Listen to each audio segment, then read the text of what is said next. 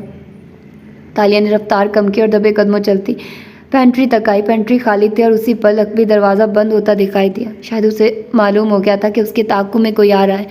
تالیہ تیزی سے دروازے سے باہر نکلی۔ عقبی دیوار پھاند کے سیاہ سفید یونیفارم غائب ہوا تھا۔ تالیہ نے دیوار پہ دونوں ہاتھ رکھے، اطراف میں اندھیرا تھا یا اسے محسوس ہو رہا تھا، دھند سی تھی جو چھا رہی تھی۔ اس نے پلکیں جھپکائی، دھند چھٹنے لگی۔ یہ کیا ہو رہا تھا؟ اس نے دیوار پہ رکھے اپنے ہاتھ دیکھے، اس کے ناخنوں کا رنگ بدل رہا تھا، مگر اس نے سر جھٹکا اور جوگر دیوار پہ رکھا، پوری قوت لگا کے اوپر چڑھی، پھر دوسری طرف پھاندی۔ اس کے جوتوں کے زمین پہ لگنے کی آواز تھپ سے آئی۔ تالیہ توازن برقرار نہ رکھ سکی اور نیچے کو لڑکی، تھیلیوں کے بل خود کو گرنے سے سنبھالنا چاہا۔ آنکھوں کے سامنے اندھیرا چھا رہا تھا۔ وہ گلی تاریک تھی، سیدھ میں جاتی اور دائیں جانب مڑ جاتی، اطراف میں اونچی دیواریں تھیں اور مخالف سمت میں سڑک۔ وہاں بس ایک اسٹریٹ لائٹ تھی جس کی روشنی ناکافی تھی۔ کچرے کا ایک ڈمپسٹر تالیہ کے قریب رکھا تھا، وہ ہتھیلیوں اور گھٹنوں کے بل زمین پہ جھکی تھی، سر تک نہیں اٹھایا جا رہا تھا۔ اس کی حد نگاہ میں گلی کا پکا فرش تھا۔ بدقت اس نے نظریں ذرا کی ذرا اٹھائی۔ گلی کے دوسرے سرے پہ سفید سیاہ اسکرٹ والی لڑکی کے سیاہ جوتے رک گئے تھے، پھر اسے وہ جوتے گھومتے دکھائی دیے، وہ واپس اس کی طرف بڑھ رہے تھے۔ وہ بدقت زور لگا کے سیدھی ہوئی، اب اس کے گھٹنے زمین پہ تھے اور چہرہ سامنے۔ وہ دیکھ سکتی تھی کہ میشا دوسرے کونے سے مڑ کے واپس آ رہی تھی، آہستہ آہستہ۔ تالیہ نے نڈھال سے انداز میں پیچھے کو ٹیک لگائی، اس کی کمر کچرے کے ڈمپسٹر سے جا لگی۔ وہ 2 زانو نڈھال سی بیٹھی، نیم کھلی آنکھوں سے اس ہیولے کو دیکھے گئی جو اس کی طرف بڑھ رہا تھا۔ میشا اندھیرے میں تھی، چند قدم قریب آئی تو چہرہ مدھم سی روشنی میں آیا۔ اسٹریٹ پول کے باعث یہاں تھوڑی بہت روشنی تھی۔ تالیہ نے پلکیں جھپکائی، دھند تھی جو ہر جگہ چھا رہی تھی۔ وہ دھیرے دھیرے سانس لینے لگی، یوں لگ رہا تھا جیسے کوئی اس کا گلا گھونٹ رہا ہو، نہ آواز نکلتی تھی نہ سانس۔ تالیہ مراد، تم کبھی ہار نہیں مانتی، ہے نا؟ میشا نے افسوس سے سر نفی میں ہلا کے کہا۔ تالیہ نے ہاتھ اٹھانے چاہے لیکن اس کی مٹھیاں پہلوؤں میں گری رہی، اس کا جسم مفلوج ہو رہا تھا۔ میشا پنجوں کے بل اس کے سامنے بیٹھی، اس نے مانگ نکال کے ویٹریسز کی طرح بال جوڑے میں باندھ رکھے تھے۔ وہ افسوس سے تالیہ کو دیکھ رہی تھی۔ تو یہ سب تم نے اسٹیج کیا تھا مجھے پکڑنے کے لیے؟ وہ دھیرے سے بولی۔ مجھے آج تک کوئی نہیں پکڑ سکا اور تم اس وقت مجھے پکڑنے کی حالت میں نہیں لگ رہی۔ کیا ہوا ہے تمہیں؟ وہ غور سے پتنیاں سکیڑے اس کے چہرے کے رنگ دیکھ رہی تھی۔ تالیہ نے نظریں میشا کے کندھوں سے پھسلتی اس کے عقب میں جا رکی۔ گلی کے دوسرے سرے پہ کوئی تھا، اندھیرے میں روشنی کا ایک ہیولا۔ یہ ذوالقفلی نے کیا ہے نا؟ وہ مدھم آواز میں افسوس سے کہنے لگی۔ وہ اپنا مخصوص زہر بنا رہا تھا کچھ دن پہلے اور اسے سیاہی کے ساتھ ملا رہا تھا۔ میرا خیال تھا اپنے کسی ٹارگٹ کے لیے بنا رہا ہے۔ لیکن اپنی ہی اسٹوڈنٹ کے لیے۔ تم موت کے قریب ہو تالیہ، مجھے افسوس ہے، مجھے واقعی افسوس ہے۔ اس نے دھیرے سے تالیہ کی سر پڑتی مٹھی پہ ہاتھ رکھا۔ ایک کون وومن کو دوسری کون وومن کے ساتھ ہونا چاہیے، اس کے آخری وقت میں۔ پھر میشا نے گردن اٹھا کے افسوس سے اطراف میں دیکھا۔ ایک تاریک گلی میں کسی کچرے کے ڈبے کے ساتھ موت۔ آج تم اس طرح مرو گی، کل میں اس طرح مروں گی۔ میرے اور تمہارے جیسے لوگوں کا یہی انجام ہوتا ہے تالیہ، ہمیں اندھیرے نگل جاتے ہیں۔ تالیہ کی نظریں گلی کے سرے پہ جمی تھی، آنکھوں کے آگے دھند تھی۔ اس نے پلکیں جھپکائی، دھند ہلکی ہوئی۔ بالآخر وہ اسے نظر آنے لگا، وہ سفید ہرن، وہ وہیں کھڑا تھا، اپنی بڑی بڑی سبز آنکھوں سے اسے دیکھ رہا تھا۔ تمہیں اپنے اندھیرے قبول کر لینے چاہیے تھے، مگر نہیں تالیہ، تمہیں روشنی چاہیے تھی، تمہیں رنگ چاہیے تھے، جبکہ ہمارا رنگ صرف ایک ہوتا ہے، اندھیرے کا رنگ۔ دیکھو روشنی نے تمہیں کیا دیا، ایک اندھیر گلی میں گمنام موت۔ وہ پنجوں کے بل بیٹھی افسوس سے کہہ رہی تھی، مگر تالیہ اسے نہیں دیکھ رہی تھی، وہ غزال کی آنکھوں میں دیکھ رہی تھی۔ اس کے دیکھتے ہی دیکھتے ننھے ہرن کی سبز آنکھیں پانی سے بھرتی گئی۔ ہرن نے پلکیں جھپکائی، آنسو اس کے چہرے پہ لڑکے۔ تالیہ کو اپنے گال پہ گرتا گرم قطرہ محسوس ہوا تھا۔ میں نہیں جانتی یہ کس چیز کے آنسو ہیں۔ میشا نے انگلی کے پور پہ اس کے گال کا قطرہ اٹھایا۔ یہ ذوالکفلی کا زہر تھا، تکلیف دیتا ہے، مگر آئی ایم سوری، اس کا تریاق کسی کے پاس نہیں ہے۔ سفید ہرن ابھی تک اسے دیکھ رہا تھا۔ تالیہ نے دیکھا ہرن کے ہونٹوں سے دھیرے دھیرے سرخ قطرے ٹپکنے لگے تھے۔ تمہارے پاس زیادہ وقت نہیں ہے، میشا دھیمی آواز میں ملال سے کہہ رہی تھی۔ تمہارے منہ سے خون نکلنا شروع ہو چکا ہے، میں تمہارے لیے کام کر سکتی ہوں۔ کہتے ہوئے میشا نے اس کی جیکٹ کی جیب میں ہاتھ ڈالا اور اس کا موبائل نکالا، اس کو آن کیا، پھر تالیہ کے چہرے کے سامنے لا کے اسے ان لاک کیا۔ اب وہ اس پہ کوئی نمبر ملا رہی تھی۔ تالیہ ابھی تک اس غیر غزال کو دیکھ رہی تھی، وہ اسے بھیگی آنکھوں سے دیکھتے ہوئے مڑ رہا تھا۔ اس کا دل بری طرح ڈوبا، وہ اسے روکنا چاہتی تھی، مگر نہ آواز نکلتی تھی، نہ ہاتھ حرکت کرتے تھے۔ میشا فون پہ کچھ کہہ رہی تھی، لیکن تالیہ سن نہیں پا رہی تھی۔ وہ خوف سے اس غزال کو دیکھ رہی تھی۔ وہ کہاں جا رہا تھا؟ وہ تو اس کا گارڈین اینجل تھا، یا کیا وہ موت کا فرشتہ تھا؟ وہ اسے چھوڑ کے کیوں جا رہا تھا؟ بھیگی آنکھوں والا سفید غزال مڑ گیا۔ اس کے منہ سے نکلنے والے خون کے قطرے زمین پہ ننھے سے تالاب صورت جمع تھے۔ وہ مڑا تو تالیہ نے اسے پکارنے کے لیے لب کھولے، لیکن اس کا جسم حرکت کرنے سے انکاری تھا۔ ہرن اب دور جا رہا تھا، اندھیری دھند میں تحلیل ہو رہا تھا۔ تالیہ نے پلکیں جھپکانی چاہی، لیکن اس کی پلکیں بھاری ہو رہی تھی۔ سب ختم ہو گیا تھا، اس کی ہیپی اینڈنگ اس دھند میں کھو گئی تھی۔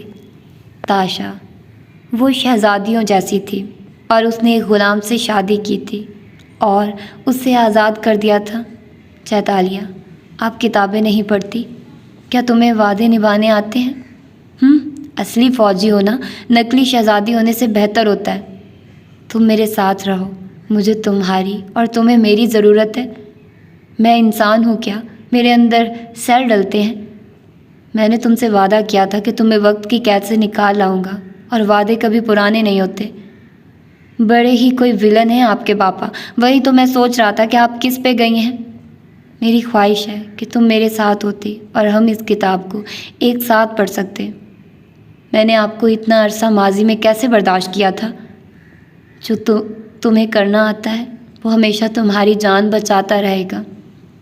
یہ پہلی دفعہ نہیں ہے جو ایک شہزادی نے گستاخ پہ تشدد کروایا ہو۔ جنگل ہمیشہ زندہ ہوتا ہے، جنگل سے جنگ نہیں کرتے۔ اتنے عیش سے رہنے والوں کا قیامت کے دن الگ سے حساب ہوگا۔ کبھی مجھ سے ملنے آؤ حالم۔ چیتالیہ بہت ذہین ہے، اور آپ جیسے ذہین لوگوں کو جانتی ہیں کہاں ہونا چاہیے؟ جیل میں۔ دل چاہتا ہے جو وہ چاہتا ہے۔ جو تمہیں کرنا آتا ہے وہ ہمیشہ تمہاری جان بچاتا رہے گا۔ جو تمہیں کرنا آتا ہے وہ ہمیشہ جو تمہیں کرنا۔ تالیہ نے دھیرے سے آنکھیں کھولی، پلکیں ابھی بھی بھاری تھی، لیکن وہ ان کو کھول سکتی تھی۔ سفید چھت، سفید پردے، سفید لحاف جس سے اوڑھے وہ لیٹی تھی۔ اس کی نظریں اپنے وجود پہ پھسلی۔ اس کے ہاتھ کی پشت پہ ناز سے نالیاں جڑی تھی اور ان پہ سفید بینڈیج لگا تھا۔ اس نے دھیرے سے نظریں اٹھائی، دھند غائب ہونے لگی۔ اس کا دماغ ابھی تک غنودہ تھا، لیکن وہ اپنے ساتھ بیٹھے شخص کو پہچانتی تھی۔ تالیہ، وہ مسکرایا۔ وہ اس کے بیڈ کے ساتھ کرسی پہ بیٹھا تھا، اس کی طرف جھکے مسکرا کے اسے جاگتے دیکھ رہا تھا۔ کیا یہ خواب ہے؟ وہ بے یقینی سے بولی، آواز ایسی تھی جیسے گلا خراب ہو۔ فاتح نے نفی میں سر ہلایا۔ تم ہسپتال میں ہو اور تم ٹھیک ہو؟ نہیں، کچھ غلط تھا، اس سارے منظرنامے کی سینس نہیں بنتی تھی۔ اس نے پریشانی سے اٹھ کے بیٹھنا چاہا، لیکن فاتح نے اس کے کندھے پہ ہاتھ رکھ کے اسے روک دیا۔ اس میں اٹھنے کی سکت بھی نہیں تھی، یہ سب غیر حقیقی تھا۔ تالیہ، تم ٹھیک ہو؟ مگر میشا نے کہا تھا اس زہر کا کوئی تریاق نہیں ہے۔ وہ پلکیں بار بار چپکتی فاتح کو دیکھ رہی تھی۔ کون سا زہر؟ تمہیں کسی زہر نے نہیں چھوا تھا، یہ فوڈ پوائزننگ تھی، تم نے کچھ غلط کھا لیا تھا۔ تالیہ نے بے یقینی سے پلکیں جھپکائی۔ یہ غلط تھا، سب غلط تھا، غیر حقیقی خواب۔ میشا، وہ پکڑی گئی؟ فاتح نے اس بات میں سر ہلایا۔ سب ٹھیک ہو چکا ہے، سارے مسئلے حل ہو چکے ہیں۔ تالیہ نے تکان سے سر تکیے پہ ڈال دیا۔ اس کا ذہن ایک دفعہ پھر غنودگی میں جانے لگا۔ میشا نے اعتراف کر لیا، آپ کی کرسی اب خطرے میں نہیں ہے، آپ ابھی تک وزیر اعظم ہیں؟ وہ بے یقینی سے پوچھ رہی تھی۔ فاتح نے پھر سے اس بات میں سر ہلا دیا۔ میں پردھان منتری ہوں اور سب کچھ ٹھیک ہو چکا ہے ہمارے حق میں۔ میں کتنی دیر سوتی رہی؟ اس نے آنکھیں کھول کے گھڑی دیکھنی چاہی، لیکن سفید کمرے میں گھڑی نہیں تھی۔ اس کمرے میں وقت کا کوئی حساب نہ تھا۔ آج کون سا دن ہے؟ اس کی پلکیں بھاری ہو رہی تھی، وہ بڑبڑائی۔ صبح سوموار ہے نا؟ سوموار کو کچھ ہونا تھا۔ اس کا ذہن کام نہیں کر رہا تھا۔ کمرہ خوب روشن تھا، اتنا سفید روشن کہ آنکھیں چندھیا جاتی تھی۔ اس سارے منظرنامے میں کچھ غلط تھا، ہر چیز کا ٹھیک ہو جانا غلط تھا۔ کیا یہ خواب تھا یا وہ وہی دیکھ رہی تھی جو وہ دیکھنا چاہتی تھی؟ تم سو جاؤ، فاتح اسے کہہ رہا تھا۔ اس نے آنکھیں بند کر دی۔ کوئی اسے کہہ رہا تھا اس کے اندر کہ وہ جاگ جائے، اسے جاگنا ہے، کچھ غلط ہے، لیکن اس کی آنکھیں بوجھل ہونے لگی۔ ذہن ایک دفعہ پھر تاریکی میں ڈوب گیا۔ اب کی بار اس کی آنکھ ایک جھٹکے سے کھلی۔ چند لمحے وہ چت لیٹی، سانس لیتی رہی، پھر پلکیں جھپکائی۔ چھت واضح ہوئی، یہ وہی چھت تھی جو اس نے پچھلی دفعہ جاگنے پہ دیکھی تھی، لیکن تب وہ سفید تھی، اب وہ مسٹرڈ رنگ کی تھی۔ اس کی نظریں نیچے پھسلی۔ وہی کمرہ تھا، لیکن دیواروں کا رنگ سرمئی تھا، پردے سبز پھولوں والے تھے، میزوں پہ پھول رکھے تھے، فائلیں رکھی تھی۔ اس کے ہاتھ سے جڑی نالیوں میں سفید نہیں بلکہ رنگ دار مایا قطرہ قطرہ ٹپک رہا تھا۔ وہ چونک کے اٹھی، اس کی توانائی واپس آ چکی تھی۔ ادھر ادھر ہاتھ مارا، ایک گھنٹی بج اٹھی۔ تالیہ نے بٹن سے اپنے بیٹ کو پیچھے سے اونچا کیا، پھر اپنے چہرے کو چھوا۔ وہ ٹھیک تھی، وہ حرکت کر سکتی تھی، اس کا جسم اب مفلوج نہیں تھا، پھر بھی دل زور زور سے دھڑک رہا تھا۔ دروازہ کھلا اور ایک نرس اندر داخل ہوئی، ہاتھ میں فائل پکڑی۔ وہ تالیہ کے سامنے آ کھڑا ہوا اور مسکرا کے اسے دوپہر بخیر کہا۔ آپ جاگ گئی بلاخر؟ وہ سکتے میں آ گئی۔ میں کتنی دیر سے بے ہوش تھی؟ اب تو ہم نے دنوں کا حساب رکھنا بھی چھوڑ دیا تھا۔ چیتالیہ، یہ کون سا سال ہے؟ اس کا سانس رک گیا تھا۔ یہ 2030 ہے، آپ پچھلے 9 سال سے کوما میں تھی اور آپ آج جاگی ہیں۔ وقت ایک لمحے کو تھم گیا۔ تالیہ مراد کا سانس رک گیا، اس کی ساری حسیات سن ہو گئی۔ اسے لگا وہ اگلا سانس نہیں لے سکے گی، لیکن پھر اس نے بدقت سانس کھینچی۔ کتنے پیسے دیے ہیں تمہیں داتن نے یہ مذاق کرنے کے لیے؟ عقب میں کہکا بلند ہوا تو تالیہ کے ابرو بھنج گئے۔ اس نے برہمی سے نرس کے پیچھے سے نکلتی داتن کو دیکھا۔ لڑکی، تمہارے چہرے کے تاثرات ریکارڈ کرنے والے تھے۔ وہ گردن پیچھے پھینک کے ہنستی ہوئی آگے آئی۔ نرس بھی چہرہ نیچے کر کے ہنسی روکتے ہوئے مڑ گیا۔ تالیہ اسے کہا جانے والی نظروں سے گھورے گئی۔ ناٹ فنی داتن، ناٹ فنی۔ اس نے اپنے دل پہ ہاتھ رکھا جو ایک لمحے کے لیے اتنی بری طرح ڈوبا تھا کہ ابھی تک اس کی دھڑکن نارمل نہیں ہوئی تھی۔ ریلیکس گرل، تم کل رات یہاں لائی گئی تھی اور ابھی اس بات کو پورا دن بھی نہیں گزرا۔ مجھے سمجھ آ گیا تھا۔ تالیہ نے پیچھے کو ٹیک لگائی اور الجھے ہوئے انداز میں پردوں کو دیکھا۔ وہ سفید کیوں نہیں تھے؟ کیا فاتح میرے ساتھ تھے کسی وقت؟ ہاں، وہ صبح تک یہیں تھے۔ تو وہ خواب نہیں تھا، لیکن یہ کمرہ سفید تھا۔ وہ بڑبڑائی، کیا میں وہی دیکھ رہی تھی جو میں دیکھنا چاہتی تھی؟ تم کیا دیکھنا چاہتی تھی؟ میری ہیپی اینڈنگ جس کا رنگ سفید ہو، لیکن نہیں، سب کچھ اتنا سفید نہیں ہو سکتا جتنا مجھے دکھا تھا۔ پھر اس نے سر جھٹکا اور داتن کو دیکھا۔ خیر میشا کا بتاؤ، اس نے اعتراف کر لیا۔ اب تو اپوزیشن فاتح کو امپیچ نہیں کرے گی نا؟ میشا، داتن نے استفہامیہ انداز میں ابرو اٹھایا۔ یہ مت کہنا اب کی بار تمہاری یادداشت کھو گئی ہے۔ وہ چڑ گئی۔ تالیہ، میشا کہاں ہے تمہیں پتہ ہے؟ اب کی دفعہ وہ واقعی سانس لینا بھول گئی۔ داتن، میشا میرے ساتھ تھی اس تاریک گلی میں۔ اس نے کسی کو فون کیا تھا، فاتح نے مجھے بتایا کہ وہ پکڑی گئی اور سب ٹھیک ہو گیا ہے۔ کیا فاتح نے تمہیں یہ بتایا یا تم نے وہ سنا جو تم سننا چاہتی تھی؟ داتن نے گہری سانس لیا اور اس کے ساتھ بیڈ پہ بیٹھی، پھر اس کا نالیوں میں جکڑا ہاتھ اپنے ہاتھوں میں لیا۔ تالیہ، جب ایڈم وہاں گیا تو تم اس گلی میں تنہا تھی، وہاں میشا نہیں تھی، وہاں کوئی بھی نہیں تھا۔ نہیں، وہ الجھتے ہوئے سیدھی ہوئی، کن پٹی پہ ہاتھ رکھا، اس کا سر پھر سے درد کرنے لگا تھا۔ وہ وہیں تھی، اس نے مسز شیلا کا نیکلس چرایا تھا۔ وہ نیکلس پولیس کو اس ڈمپسٹر سے مل گیا ہے جس کے ساتھ سے تم ملی تھی۔ مگر میشا نے میرے فون سے کس کو کال کی تھی؟ اس نے سائڈ ٹیبل پہ دھرا اپنا فون اٹھایا اور اسکرین کھولی۔ وہاں تمام کالز کا ریکارڈ موجود تھا۔ جس وقت کی وہ بات کر رہی تھی اس وقت کسی کو کال نہیں کی گئی تھی، البتہ ایڈم کی بہت سی مسڈ کالز آئی ہوئی تھی۔ تالیہ، میشا وہاں نہیں تھی۔ ایڈم تمہارے لیے پریشان تھا کیونکہ تم فون نہیں اٹھا رہی تھی۔ وہ تمہیں لینے آیا تو تم اس گلی میں بے ہوش ملی۔ وہ تمہیں ہسپتال لے آیا۔ تمہیں سادہ سی فوڈ پوائزننگ ہوئی تھی۔ نہیں، یہ فوڈ پوائزننگ نہیں تھی، کچھ غلط ہے میری حالت، ایسے فوڈ پوائزننگ میں نہیں ہوتا۔ بے چینی سے اپنے ہاتھ سے لگی نالیاں الٹ پلٹ کے دیکھنے لگی، پھر اس نے سائڈ ٹیبل پہ دھری دوائیوں کی ٹرے قریب کرنی چاہی تو داتی نے اسے روک دیا۔ تالیہ، میری بات سنو، میشا کا خیال دل سے نکال دو، وہ غائب ہو چکی ہے۔ لیکن اگر میشا نہیں پکڑی گئی اور اس نے اعتراف نہیں کیا تو فاتح کا عہدہ کیسے بچ گیا؟ وہ الجھتے ہوئے کہتے ہوئے دوائیاں کو ٹٹول کے دیکھ رہی تھی۔ دوسری جانب خاموشی چھائی رہی تو تالیہ نے چونک کے گردن موڑی۔ داتن کی شکل دیکھ کے اس کا دل ڈوبا۔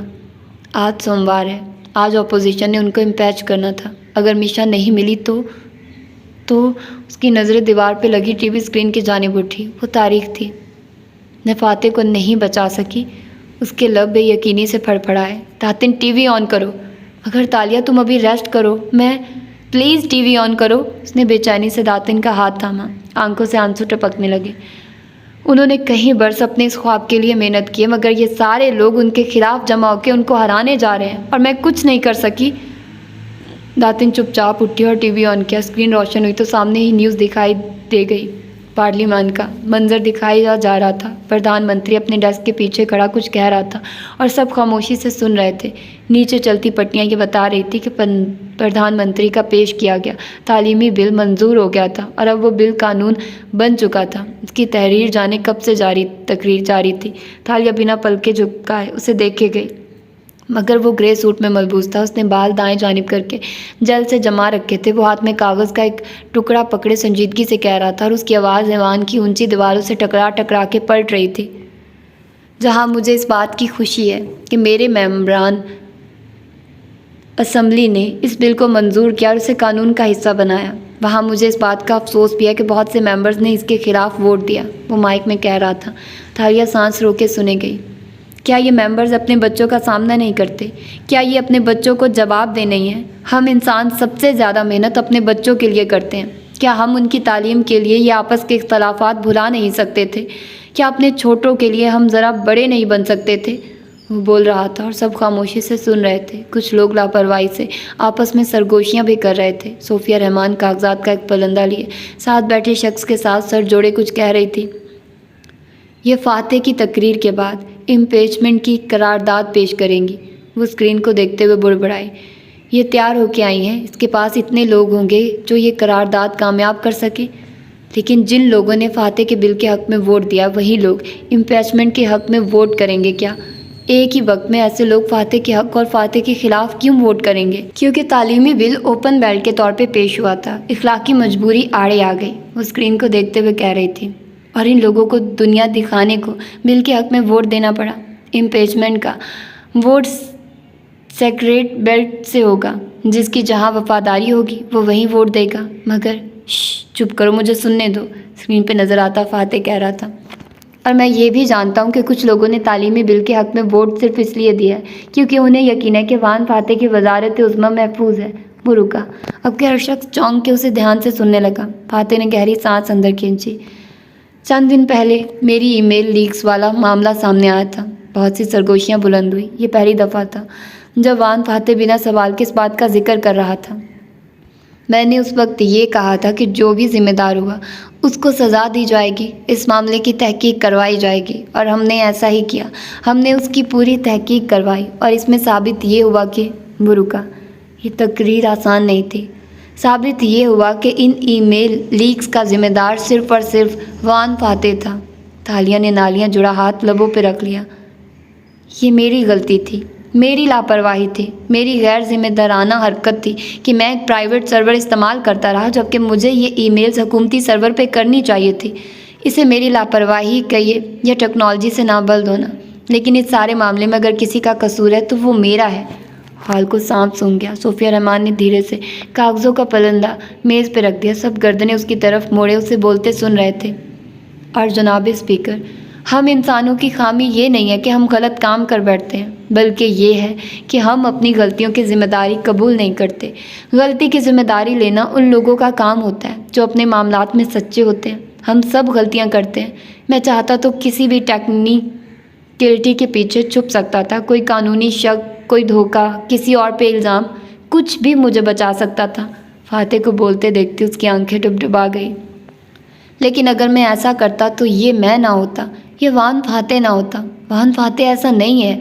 وان فاتح کو یہ عہدہ عزیز ہے، لیکن وہ اس لیے اس عہدے کے لیے لڑتا تھا تاکہ لوگوں کو یہ بتا سکے کہ سچ بولنا کتنا اہم ہے۔ اس نے اتنے عرصے ایمانداری سے کام اس لیے کیا تاکہ دوسروں کو انسپائر کر سکے۔ ہمیں کسی کون گیم، کسی ٹیکنیکلٹی، کسی قانونی شک کے پیچھے چھپ کے خود کو چھپانے کی ضرورت نہ پڑے۔ اگر ہمیں سچ بولنا آتا ہو، صرف سچ ہمیں آزاد کر سکتا ہے اور صرف سچ ہمیں بچا سکتا ہے۔ وہ نم آنکھوں سے مسکرا دی۔ ہسپتال کے اس کمرے میں اس وقت بالکل خاموشی چھائی تھی۔ فاتح کی آواز کے سوا وہاں کوئی آواز نہ تھی، تالیہ کے سانس لینے کی بھی نہیں۔ میں اپنے آپ کو ایک بہت اچھا پردھان منتری تصور کرتا ہوں۔ میں نے کبھی اپنے ملک کو نقصان نہیں پہنچایا۔ میں نے ہمیشہ اپنے لوگوں کی بہتری کے لیے فیصلے کیے ہیں۔ میں جانتا ہوں کہ میرے لوگوں کو اس بات نے دکھ پہنچایا ہے کہ ان کے پردھان منتری کی معمولی غفلت ان کے لیے کہاذمیت باعث بنی ہے۔ یہ میری غلطی ہے اور میں اس غلطی کی ذمہ داری قبول کرتا ہوں۔ اس لیے میرا اخلاقی فرض ہے کہ میں اس کرسی سے سبکدوش ہو جاؤں۔ اس کو معلوم تھا وہ کیا کہنے جا رہا ہے۔ وہ اس کے الفاظ اس کے ذہن سے پڑھ سکتی تھی۔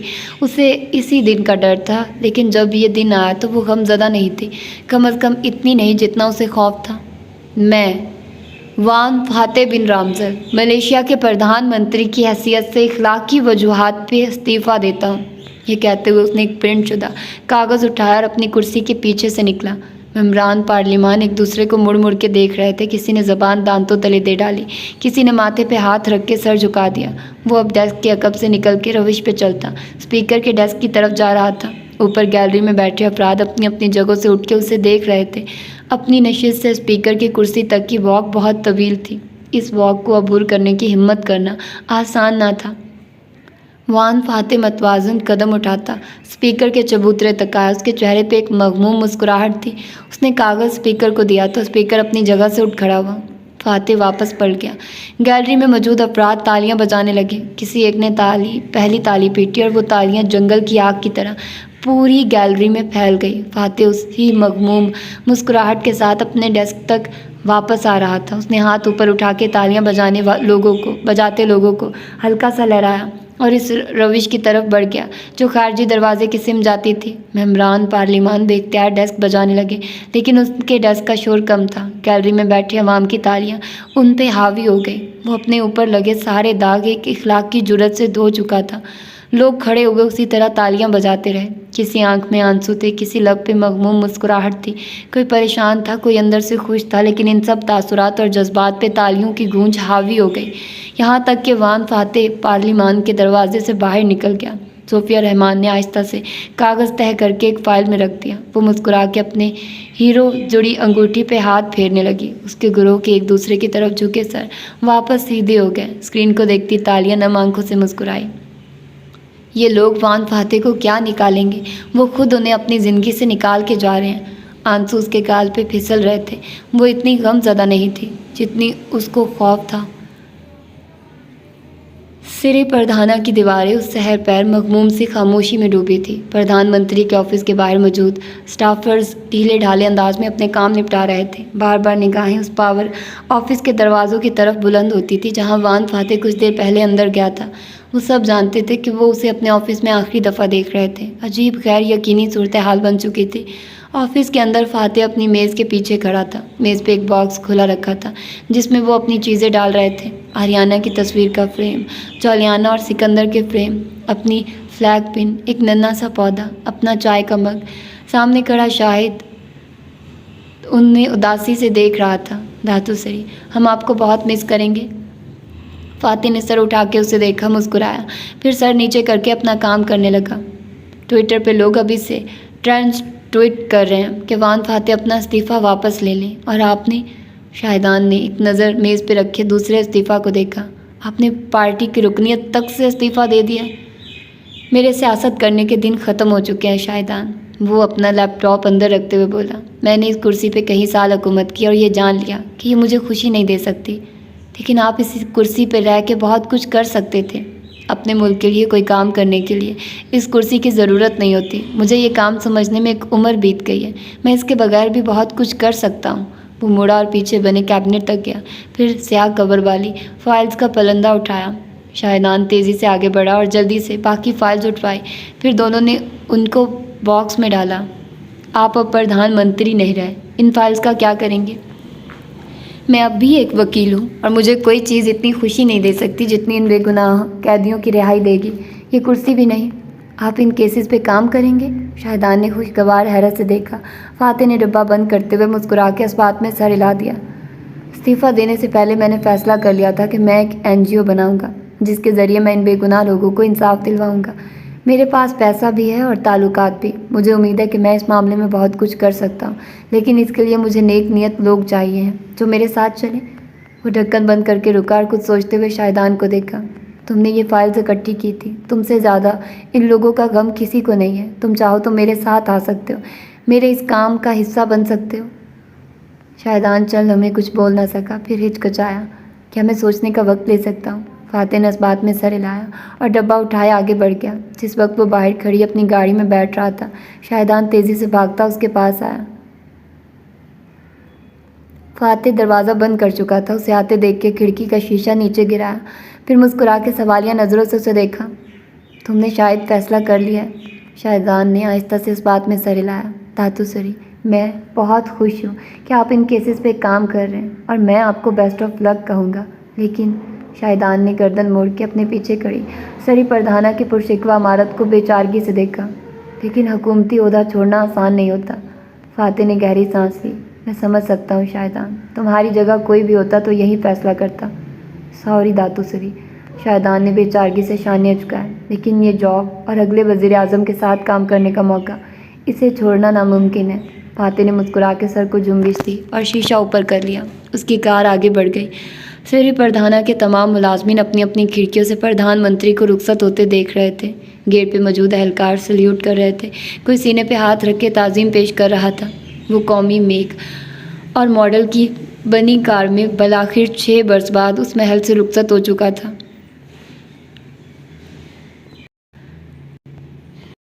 تو یہ ہے اس کی سیکنڈ لاسٹ ایپیسوڈ، اور آگے زیادہ لمبی نہیں ہے، بس تھوڑی سی رہتی ہے۔ شکر ہے یہ ختم ہوا، میں پڑھ پڑھ کے تھک گئی ہوں یار اس کو۔ تو فائنلی یہ ناول ختم ہونے لگا ہے۔ خوبصورت جرنی جو آپ لوگوں کے ساتھ تھی وہ اختتام پذیر ہو رہی ہے، اور آف کورس ایک چیز کا اختتام ہوتا ہے تو دوسری چیز کی شروعات ہوتی ہے۔ تو جہاں ہم ایک چیز وہ کیا کہتے ہیں کہ دکھی کر دیتی ہے، وہیں ایک نئی چیز ہمیں ایکسائٹڈ بھی کر دیتی ہے۔ تو وہ فلی کو نیا ناول سٹارٹ کریں گے، لیکن ابھی کچھ کہا نہیں جا سکتا، کچھ کہہ نہیں سکتے، تو دیکھتے ہیں کہ آگے کیا ہوتا ہے۔ اپنا ڈھیر سارا خیال رکھیے گا، مجھے دعا میں یاد رکھیے گا۔ اللہ حافظ۔